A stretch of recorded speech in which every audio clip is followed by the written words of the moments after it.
to help you get from point A to point B. Find successful processes or methods that work and follow them. In other words, don't wing it. Don't just fly by the seat of your pants. Hello, people. Welcome to the community of the Growth Mindset podcast.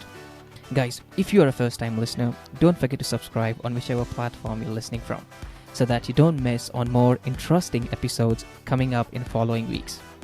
And for our daily listeners, here we are again with a new episode where we will interview another interesting personality from a unique industry and understand how they were able to accomplish this great level of success. Remember, this is a podcast where we learn easy, practical methods and tips that we can implement in our daily lives from the very best and the most successful people known today. Because as we all know, success leaves clues. And we, the people having the growth mindset, will use these clues to create a better, more fulfilling, and a successful life. So, let the growth begin.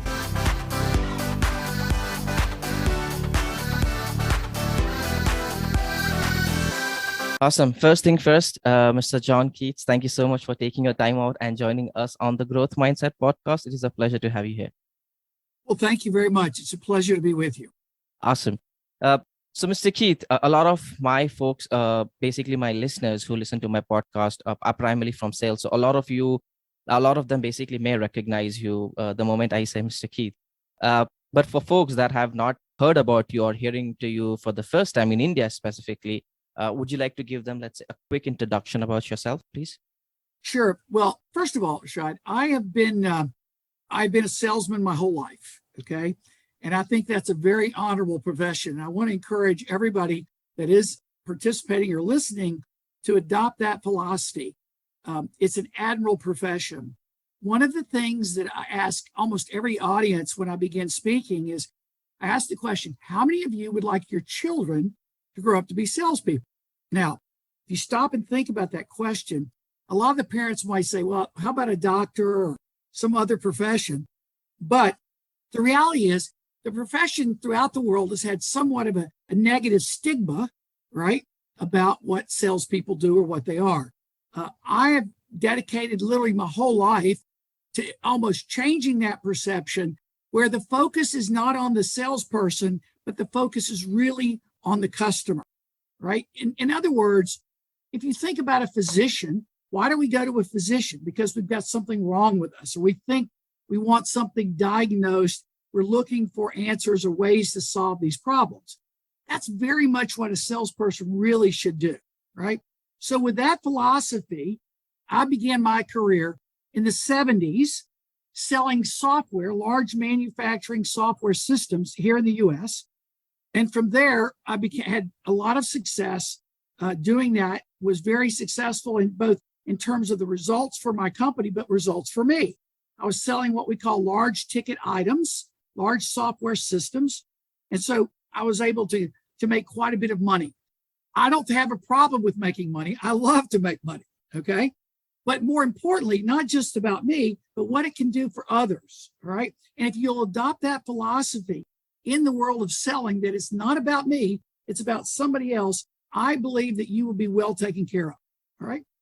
After selling software, I began to work on developing specific content related to how the best salespeople sell. And so, if you will, we were able to document some of the best practices of salespeople throughout the world, assembled it into a program, a methodology called solution selling. I then started a business called Sales Performance International, and we grew to be about a 60, between 50 and $60 million US in the sales performance space. Became one of the largest sales performance companies in the world. We had offices all over the world, including in Asia, the Middle East, Europe, Africa, and the US. And so we did that because when you start working with large clients, IBM, Microsoft, whomever, what they're looking for is a way of standardizing the message that they deliver to their customers throughout the world, right?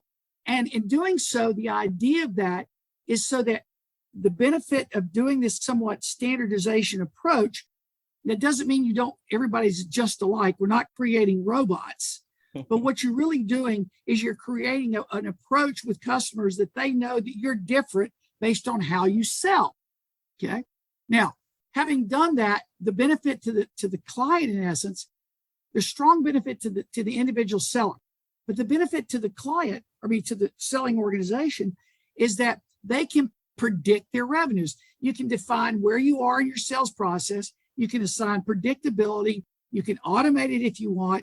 It's just what you do if you will, in your time management systems. You're automating a process. In some cases, it's manual or haphazard or so forth, where you're doing almost the same thing with sales. And that's what we did at SPI. So I did that for over 30 years. And in late 2017, I sold the company to our employees, and that organization exists today. For the last 5 years, I've continued to work on my speaking and my writing, but I'm also a very active member in the real estate development community. And now what I do is I develop large projects and then sell them to investors throughout the world. So my job today is selling something that I build. And my projects, the small projects are $30 to $40 million. My large projects are in the $60 to $100 million. So I have a very big ticket to sell these days. True, absolutely. I mean, that's amazing in itself. Like, your entire life you've been selling, and not just selling, but selling by keeping the customer in mind, right? And I think you rightly pointed it out that from decades, from years, there is a stigma around sales guys, right? That, they'll sell you, they can basically sell a shampoo to a bald guy, right? That's how people think when sales guys are talking. But I want to talk about your specific methodology around solution selling, right? Your book as well, the new solution selling. You talk about Right. a lot of tips and tricks there. But for listeners who have not gone and read that book, would you like to tell my listeners what solution selling is and how can they incorporate so that they can sell as well? Well, historically, that description that you just described of somebody that could sell ice to Eskimos or shampoo to a bald guy, right? That's the negative perception that I just hate, okay? But when you really think about it, there's been kind of a growth in terms of approaches towards selling, and let's call it in the very basics. When sales training and sales development started coming out, it was really focused on the idea of here's a product or service, here's what its differentials are, what makes it unique. And you're basically at that point taking those things to a customer and trying to convince them, in essence, that this is really in their best interest, in a way, okay? We moved from that generation of selling, if you will, into much more what we call a consultative role. And in that consultative role, that's where the idea of solution selling is based. I'll call it level 2 development of salespeople out of basic sales skills. It's now where in basic sales skills, it's focused on the product or service that you're selling. In the consultative side, solution selling, you're really focused on the customer, how this benefits these people, okay? Now, I'm going to tell you there's one more generation, if you will, beyond what I call the consultative sale, and that's what I call the competitive sale. So it's great that you know your products. It's great that you know your customers. But then there's another world, so you better understand what your competition's doing and have some strategy to deal with them. So that's kind of a life cycle, if you will, of development in selling. Now, solution selling is really, it defines or starts with what the definition of the word solution is. Definition, as I define it, is a solution is an answer to a problem. If you didn't have a problem or a challenge or a business pain or something like that, why would you even need a solution? Why would you go to a physician if you didn't have a problem? Sure. I mean, you might go get a checkup, but realistic, we tend to go to physicians when we have a problem. That's exactly the basis of a solution, is that solution selling is an answer to a problem. You're helping a customer solve a problem. That's the basis of the concept of solution selling. Okay. Now, understand the problem is another important key that sales guys should identify, right? Because sometimes the customer knows that there is a problem that they exist, but sometimes there are just symptoms that they think they'd like to be preventive and basically get a solution that can, or a product or a service that can help them.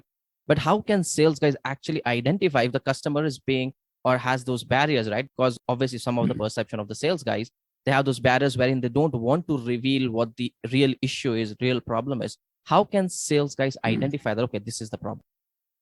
Yeah. Well, first of all, it starts with a thorough understanding of the industry or the area of specialization that you help solve. So in other words, what do my products and services do? Who does it help?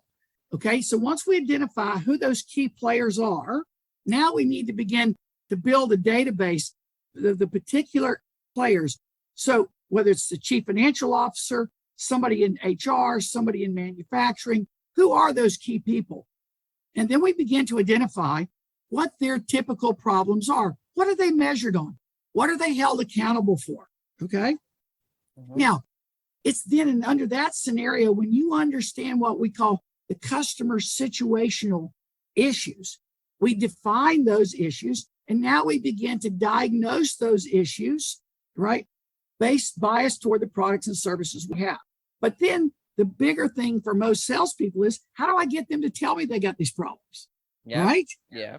It's great to say focus on the customer, but if they're not telling me anything, what do I do?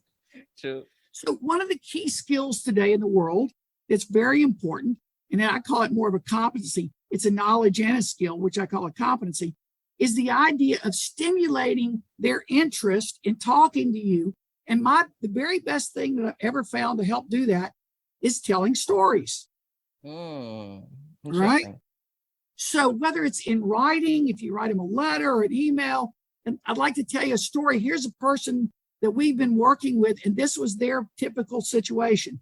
They couldn't meet their revenue goals. Their quality, their products were very bad. And these are some of the reasons for it. And we were able to help them. And oh, by the way, this was the before, and this is the after. This is the delta of difference between their situation before and the situation after. Now, if I tell you that story and it relates, you can relate to it. And I'd say, well, tell me about yourself. Are you experiencing anything like that? If, in other words, I'm using situational knowledge and the change in another customer, because everybody wants to be better. So you have to know what those problems are. You have to know what variables or what changes you've helped make. You use that to help stimulate the interest or having at least start a discussion. Interesting. If I walk in and say, hey, I've got some time management software to sell you, how much interest am I going to gain? No. Nothing, right? Yeah, exactly. Get out of here. I don't want to talk about it. So what I'm saying is to use a term, I'm trying to stimulate interest based on pains and problems they're likely to have and the results that have been achieved with other people in their space.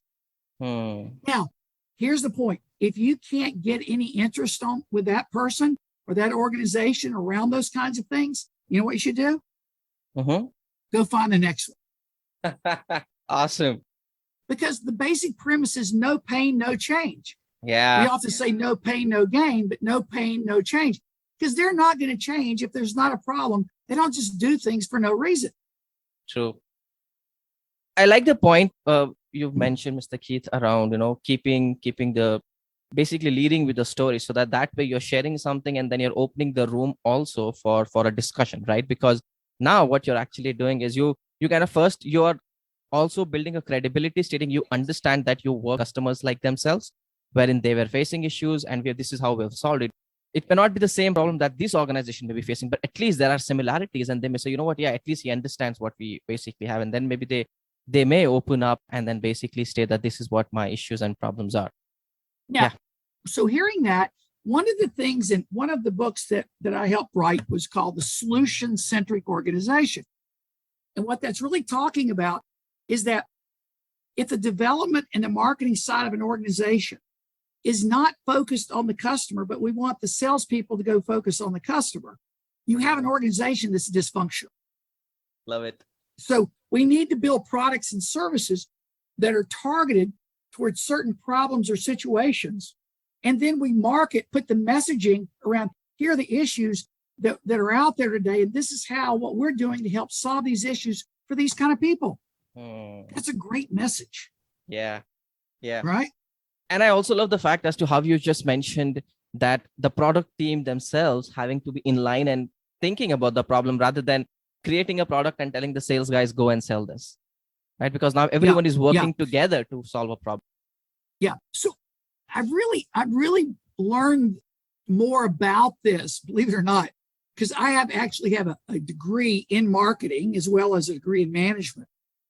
And there are all sorts of what we call marketing strategies. But the basic strategy that most people default to, whether they realize it or not, is something called a value strategy, which basically says I build a product or service and I want to differentiate that in a way that it adds value and therefore I can charge more than somebody else, right? Yeah. That's a differentiation of value strategy.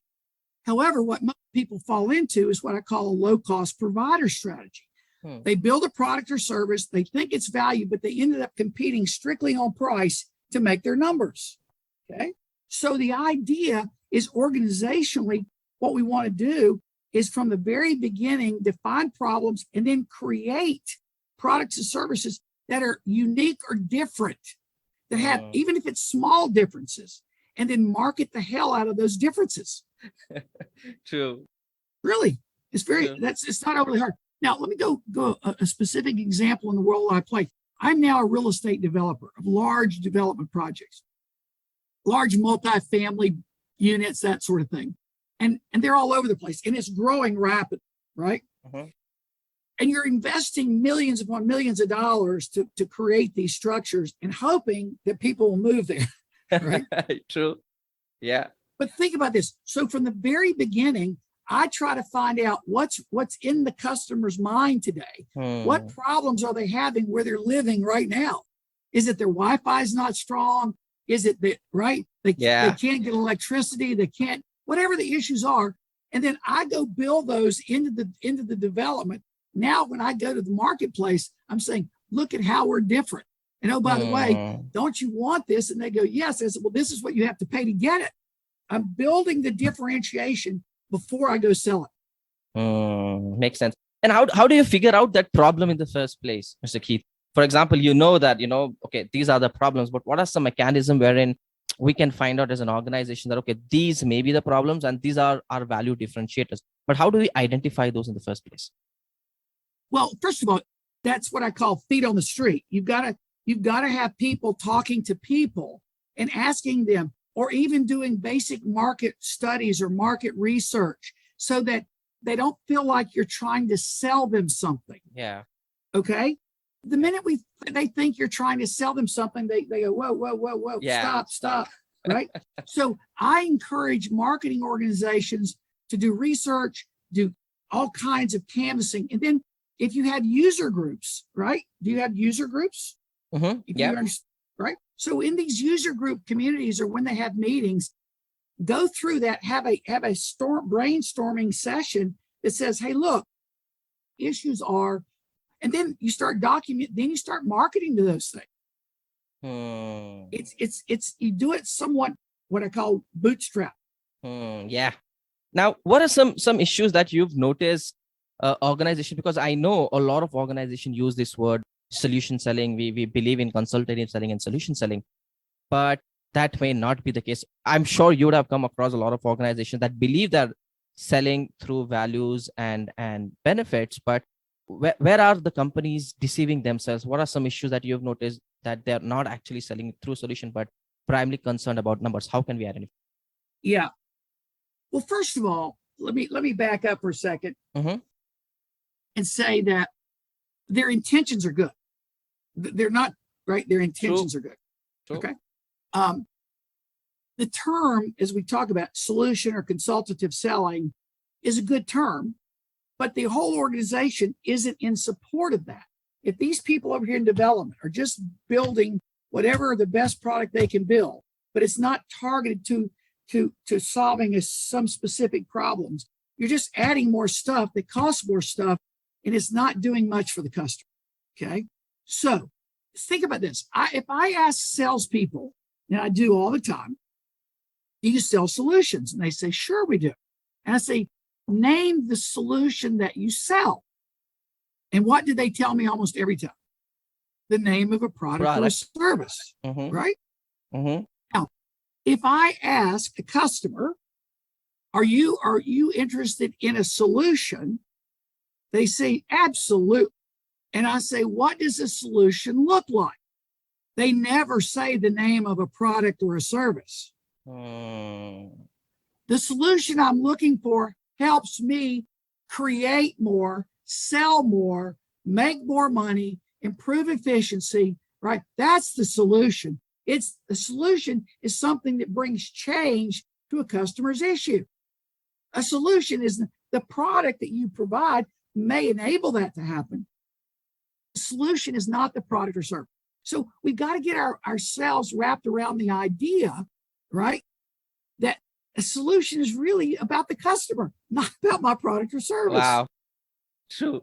I mean, that's such a powerful question. Like the moment you identify, it's not just the product, but it's how will this help the customer? I think that can be a game changer for itself. Yeah, but here's the thing. Don't assume. Do you know the word assume? Yep. And you know what that means, right? Don't assume what the customer thinks or what this will basically help the customer. An assumption is very bad because we could be wrong. True. There's another thing that I really believe in, that the products and features of our product or service, they could be bountiful, could be many of them. But some of the things in our products or services may give the customer more reasons not to buy. Yeah. In other words, I believe in a philosophy that less is more. I'm willing to pay more for something that's easier, simpler, but gets the job done. Yeah. True. If it's too complex, I don't want to deal with it. Yeah. Now, since we've been talking about this for a while, I actually want to do a role play here because you're amazing and you've been doing this for years, right? So let's say there is an organization, and I've given that scenario to you, right, before the call, so that you have a little understanding as to what we'll be looking at. Wherein I'm a service organization. I have my employees working on different projects, and basically I'm looking for a time tracking solution. The scenario that I gave you. Now, if you are the salesperson, how would you talk to me, and what would be your process of selling to someone like me? Well, let's assume under this scenario that you're the customer and that you have decided that you want to buy a time tracking system. Is that right? Yep. Okay. Now, one of the things before I begin my discussion with you, I would want to try to assess, before I talk to you, how did they determine that they needed a time tracking system? Okay. If they didn't talk to me, they may have talked to what? Yeah. Someone else. Yeah. Somebody else has created an idea, a vision, of capabilities that a time tracking system is what they need. So automatically, I make the quick assessment that I'm behind in this sale if they can already tell me they're looking for a time tracking system. Yeah. Do you understand? Yeah. So the role player, call it this scenario, is that in doing this, I might say to you, hey, I'm very pleased that you are. There's lots of good reasons why people buy time tracking systems. Tell me first, what is behind what you think your need is for a time tracking system? Tell me. It's because we don't have any system in place today. We are tracking time on Excel sheets, and that is creating a lot of errors for us in terms of billing our customers, as well as using this information for payroll. And I want to streamline the process. Okay. And in your mind, you think the time tracking system is the best way to do that? Yeah, I think so. Yeah, right. And I think you're probably right. So tell me, what kind of errors are you experiencing by using the spreadsheets? Tell me about that. Explain that to me. Sure. So there have been instances wherein, so if something goes wrong, I've created formulas in Excel files, right? So when I'm entering time for employees, sometimes the formulas are wrong, sometimes it's all over the place, and there is a lot of manual effort. Like I have to go to those Excel sheets, keep changing it, review that again, use that for billing, again go back to the Excel, and then go use the same for payroll. And also there is room where if I'm hit by something like, let's say, a ransomware attack, or if there's a virus on my system, the entire Excel may go, and there is no efficiency in place as well. Yeah, think with your vision for this time management system, being able to better automate that and so forth. How much change are you looking for to achieve? I mean, is it number of hours? What are you looking to how would you know if this is really working or not? Yeah, I think if I have to spend less time monitoring all of this manually, I think that'd be a good thing. And also improving the room for errors, so that, when it comes to billing or when I use information for payroll, I don't have to rely primarily on my manual effort, but the system automatically calculating that, reducing the room for errors. I think that's what. Yeah, and let's talk, you mentioned the word billings, so I'm assuming that you're wanting this to feed somewhat into your invoicing or billing system. Is that right? Yep. So that there would be an interface there. Correct. Yep. So we would literally take it out of people's hands of double entry and that sort of thing. So it feeds that, right? Absolutely. Yes. Spot and on. Under the current world that you're working in, do you find there are many errors in that process? Yeah, there are a lot of errors, right? Because there is a lot of manual intervention and double entry happening. And I think more of this time can be spent on more strategic activities rather than, a lot of my, let's say, CFO's time getting into manually reviewing all of these data manually and then pushing it over. So I think, yeah. Well, think about this. What if there was a way that when the person who's doing, let's say, I'm using an example that might be, what if there was a way that when the consultants, when they're, if you will, filling out their timesheets or their expense reports, that they're using one entry point, right, into a screen rather than having multiple documents, right, at one time? Would that help? Yeah, that's what I'm looking at. Basically, one place to do all of this. Yeah, and then in that scenario, then from the standpoint of billing, that automatically interfaces to that in such a way. And if there's ever that the system in essence could maybe identify any potential errors before it goes out to the customer, right? Mm-hmm. Yep. Yeah, because ultimately what happens is the customer says, who are these people? They're not very good, right? Sure. I mean, it's the details that happen. So I get it. I understand. Now, let us stop now for now. My point to you is this. I'm not going to try to sell you something. I just want to know what you currently think. Okay? You follow me? Now, what I would then do, I don't know your products and services, and I certainly don't know what's unique or different about it. But what I would try to do then is say, well, have you ever thought about this additional way of making that even better? You see, I'm asking questions to you about your existing vision that I would be trying to set up capabilities that you haven't described to me. I don't know what those are. Okay. I don't know your products and services. Absolutely. But the whole idea is that's what I call re-engineering an existing vision. You want to be able to add differentiating capabilities, but you got to show them that you know what you're talking about. Absolutely. We're going to talk more about this, but you have to show them that you know and understand the problems, the issues, and then you got to be able to say, well, are you also looking for, or would it have, right? If you could also do this to make this even better. What do you think of that idea? True. Yeah. So it makes them feel that the person at the other end also understand, and that maybe the customer was looking at only one specific area that they were expecting to solve. But now, since you're asking these questions, there are other areas as well that we think we can connect the dots. Yeah, because you know what most salespeople are going to do when they say we want a time management system. Great, we've got one. Glad to get you. I'll be glad to get you a proposal. True. Well, then you're what I call a Me Too.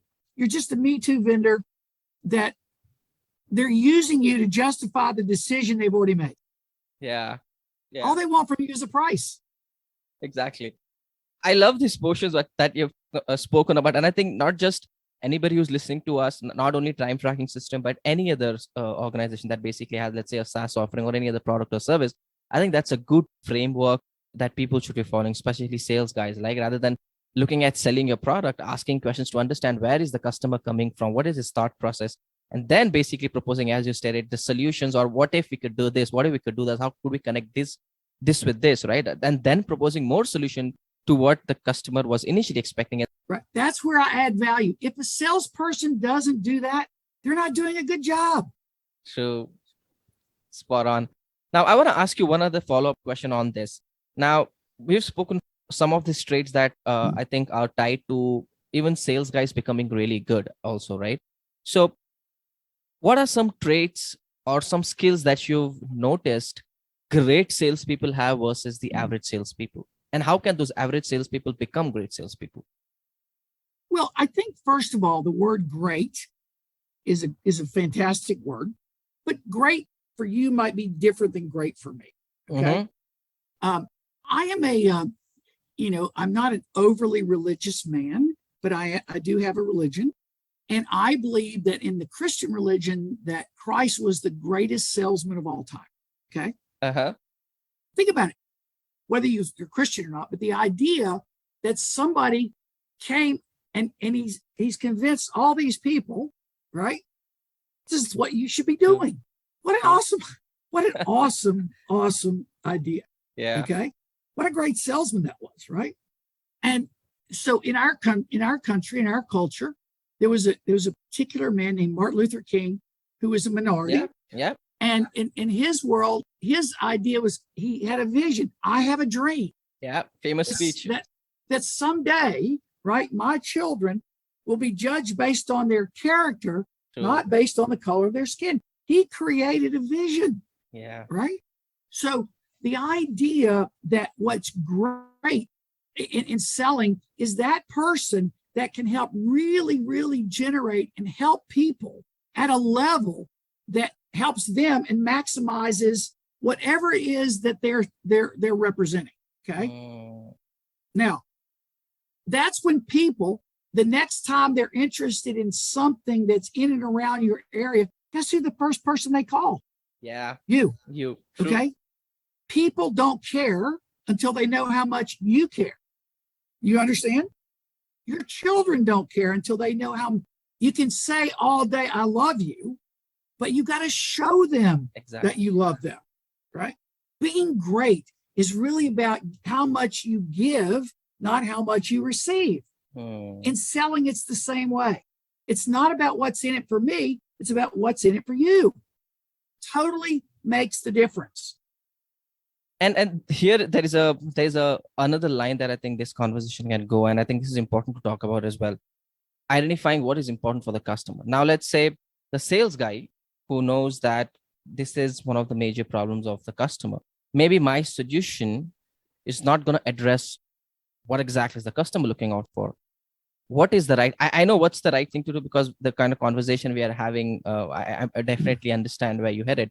But I want people to understand as well, people that are maybe early in the process that I've seen normally, usually the guys that are early in sales, their primary concern is to sell, right? To just sell.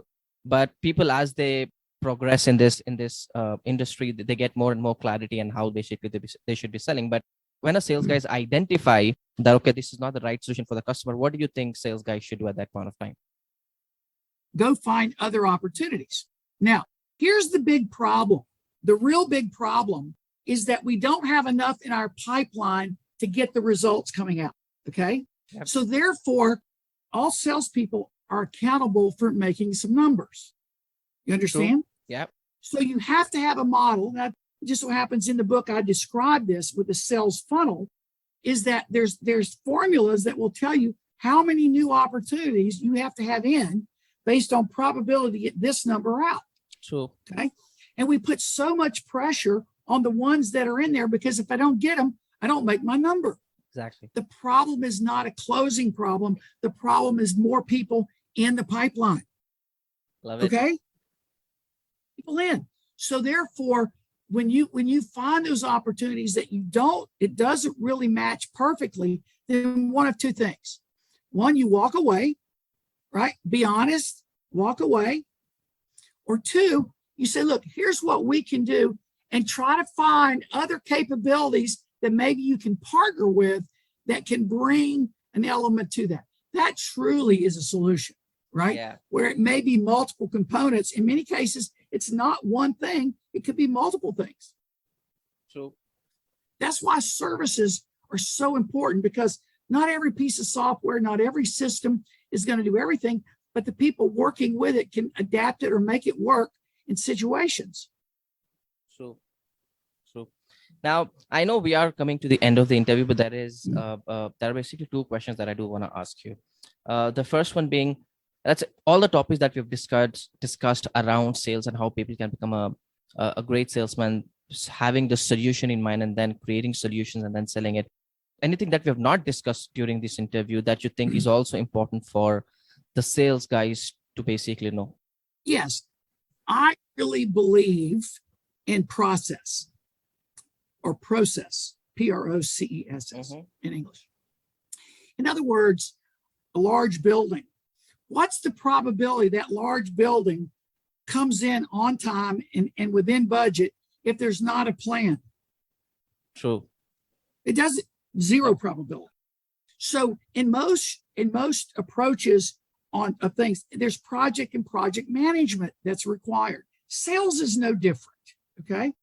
I need to know how many opportunities I need in my pipeline, where they are within that. That's a process. And what I need to be doing in each process, that needs to be defined so that as you as an individual or you as a sales manager, when we ask the seller, where are you within the process? It's not multiple words jumbled up. No, I'm at stage 1, I'm at stage 2, I'm at stage 3, and they know exactly what that means. True. Spot on. Right? It's just selling is a process, and we must apply process and methodology to bring them from start to finish. And it's a system. It's a constant regeneration of that system, of that process. That is so important. Yeah. And one other thing that I want to talk about, Mr. Keith, is the power of follow-ups. I just want to ask you, for sales folks that want to sell, how important is follow-ups? And when do you think is the right time to stop following up? Okay, well, first of all, I believe that most salespeople follow up very poorly. They may try, they may write an email, they may whatever, but what they typically do is, hello, I'm checking in, hope you're doing well, right? Yeah. It's right, What they really want to know is, where are you, right? What we want to know is, where are you? Are you ready to buy from me or not? True. That's a bad approach, right? That's like a little puppy waiting for somebody to pet it on the head, right? The way the communication should be is, after our discussion with this client or this customer, we need to communicate based on our discussion. These are the things that we talked about. These are the issues that I heard, and these are the reasons for these problems. And oh, by the way, what we also talked about is potential ideas for helping you solve these problems. And then doing that, here's what we talked about, the value that might be. So it's reconfirming the problems, the reasons, the potential, vision of solutions, and what the potential value might be. Once we communicate, then they know that we know what's going on in their world. Yeah. How do they know if we don't communicate that? True. Right? Now, then what I suggest that you do is, based on that, in that early communication, say, well, based on this discussion, these are the things I think I would suggest that we work on together. And you give them a step plan on ideas. I call them go, no go decisions. And then he says, go, we're on to the next one. If he doesn't, I'm out of here. Nice. Hey, look, there's an expression. Some will, some won't. True. So what? Someone else is waiting. Yeah. I also love, I'm thinking about where this is coming in from, because as a sales guy, when you think or you have this kind of mindset, you're not in that scarcity mindset anymore. You're looking at, if this is not, if you think this is not the one, fine, I'm going to go find someone else, and I'm going to fit someone else's who's basically looking out for a solution. Yeah. See, the problem is human nature. We're not lazy, but we can get lazy, right? In other words, we want it to be easy. We want them to come in, they see what we have, we give them a number, and they sign, and we're good, right? That's what we want. Yeah. Life isn't that way. Exactly. Life just isn't that way. We have to really, really help solve problems. I just cannot tell you how much, if somebody will adopt the philosophy, if I'm a physician, right? I go to a physician because I want him or her to help me with something. I'm in pain. I really need something. I want to feel better. I want a different result. That's really the same for us. It really is. Yeah. There's so much I know, because I'm personally learning a lot, and I'm someone who always makes notes, and this always I keep it so that I'm always going to learn and share this as well. There is one question that does come in my mind, because looking at the current scenario of all, after COVID restrictions, now most of the sales guys and people or organizations are working from home. Do you think the landscape of selling has changed? And if yes, what could be the right approach today? Yeah, I do think uh, I use the term rather than, if you mean by landscape, the dynamics Yeah. of the, right, that sort of thing. I think it has changed, but I don't think it's changed so much. It's the vehicles that we're using that's not always easy. So, for example, I'm in the 60s, but I've been in technology, so I don't mind the use of technology. But there's still people out there who do. So this kind of exchange may not be great. But True. let me say this about the dynamic. It's very, very important, because of the current dynamic, that when you are in front of the customer via the internet or in person or over the phone, it's more important now that they know that you know than ever before. Because when you were always in person, you could read the body language. There were side conversations, right? It was much easier to have that, for them to get the feeling of knowing who you are. You have a brand. Follow this. You have a brand. What is your brand? Is it I'm a pushy salesman? Or it is I'm a guy who really wants to really here to help you solve a problem? Nice. I want to be branded as a problem solver. So with the dynamic today, it's so much more important that you adapt some of the things we're talking about today, because they can't see you. They don't True. understand. Now, True. then this other side of the dynamic is not just with the customer, but it's internal. Okay. Think about this. Where do salespeople continue to grow and get this knowledge base of the problems and the capabilities their products and services have? It's an ongoing. Did I say it again? Ongoing need for knowledge. True. Okay. So how you get that is from others. So I encourage all sales organizations to have what I call customer calls within our organizations, so that you on this day get to talk about, these are the 3 customers I've talked to this week. These were their problems. These are the reasons. This is the capabilities I saw. Does anybody else see it any differently? So in other words, it's a group therapy. Yeah. For salespeople. When we're so isolated, where do we get Ideas. Where do we get it? Yeah, knowledge. Correct. Right? And you know what? Even if your organization doesn't do it, find a mentor in your world, in your organization, and you have these calls. True. Yeah. You do podcasts, but the dynamics have changed, and therefore we have to work harder to be better than we were. Exactly. One last question before I let you go, Mr. Keith. You understand the importance of the growth mindset, right? What it means. It not only means growing professionally, but also internally, growing in all areas of your life, not just professionally, but also personally. But if I had to ask you any 2 tips, okay, and this is something that you are giving not the audience, but let's say to your kids and to your grandkids, to lead a happy and a fulfilled life, not just focusing on the success of this world, but happy and a fulfilled life, what those 2 advice will be? Yeah, the first thing is focus on others, right? In other words, it's not about what you have, right? It's more about what you give and what you do, right? I want the people to know that my philosophy is I can achieve anything in life as long as I help others achieve what's important to them. That's the number one, okay? So it's a philosophy, it's a mindset that it's all about giving, not receiving. That's number one. All right. The second thing that I would say that in general, this is a general comment now, is that to help you get from point A to point B, find successful processes or methods that work and follow them. In other words, don't wing it. Don't just fly by the seat of your pants. Yeah. Okay. Okay. Really. In other words, it's all about probability. True. The probability of your success is much greater if you'll follow a plan of that or track to follow. If you don't, you'll lose your way. You'll go here, you'll go there, right? But have plans. Those are the two things. Wow, love it.